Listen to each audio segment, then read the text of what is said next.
Dick Cheney's death at 84 marks the end of an era for American politics, a figure whose iron-fisted influence reshaped the vice presidency and propelled the nation into the 21st century's most divisive conflicts. The former vice president, whose family announced his passing due to complications from pneumonia compounded by long-standing cardiac and vascular ailments, leaves a legacy as polarizing as it is profound.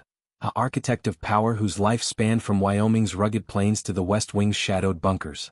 Dick Cheney was a great and good man who taught his children and grandchildren to love our country, and to live lives of courage, honor, love, kindness and fly fishing, his family stated, a tender coda to a career defined by unyielding resolve. George W. Bush, his presidential partner, mourned him as a calm and steady presence, whose honest, forthright counsel steadied the ship through tempests. Born in 1941 in Lincoln, Nebraska, to a conservation worker father, Cheney's youth was unremarkable, verging on wayward. Yale flunk-out, powerline grunt in Wyoming, 2 DUIs shadowing his 20s.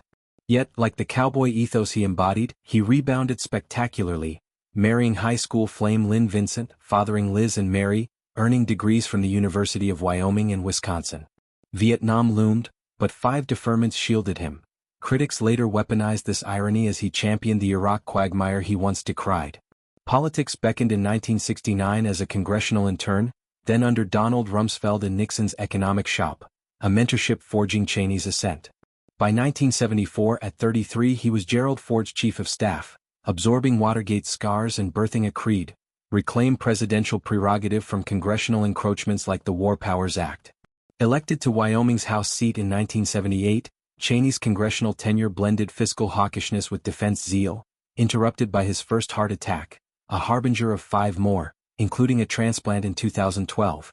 Resigning for George H.W. Bush's defense secretary post in 1989, he orchestrated Desert Storm's triumph, evicting Saddam from Kuwait with surgical precision. His reticence on Baghdad's conquest, a classic quagmire, haunted him, flipped by 2003's hubris. Post-Pentagon, Halliburton CO gig minted his fortune, $39 million exit package fueling critics' cronyism charges, while keeping conservative toes dipped in policy waters. Bush's 2000 Veep tap was self-orchestrated irony. Cheney vetted candidates, only to nominate himself. In office, he metastasized the role, daily intel briefings, policy cabals eclipsing Bush's early fumbles. September 11 cemented his dominance.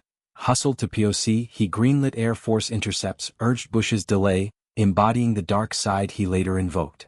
Post 9/11, Cheney's doctrine, preemption over patience, birthed the Iraq invasion. WMD specters his salesmanship. We will be greeted as liberators, he assured on Meet the Press, a line Democrats etched as delusion amid insurgency's grind. Enhanced interrogations architect, he defended waterboarding as non-torture, igniting endless debates on executive overreach. Cheney's persona, grim, secretive, Vader-esque, fueled caricature. Bush's Halloween jabs, quail-shot gaffe wounding Harry Whittington in 2006, Scooter Libby's plane leak conviction tainting his inner circle. Yet allies lauded his steadiness. Energy independence pushes, tax cuts, AIDS relief abroad. Out of office, vitriol defined him, Obama's war denial, CPAC roars fading under Trump's forever war's barbs. Family fractures peaked. Liz's Trump impeachment vote, her 2022 ouster, Dick's anti-Trump ad, greater threat to our republic, and Harris endorsement, a GOP apostasy. Cheney's health odyssey, attacks from 32 defibrillator shocks, transplant, mirrored his tenacity.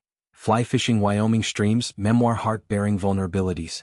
His death, amid pneumonia's grip, closes a circle, from lineman's grit to power's zenith, leaving contradictions, patriot or warmonger. His vice presidency's expansion endures, a fulcrum tilting branches balance.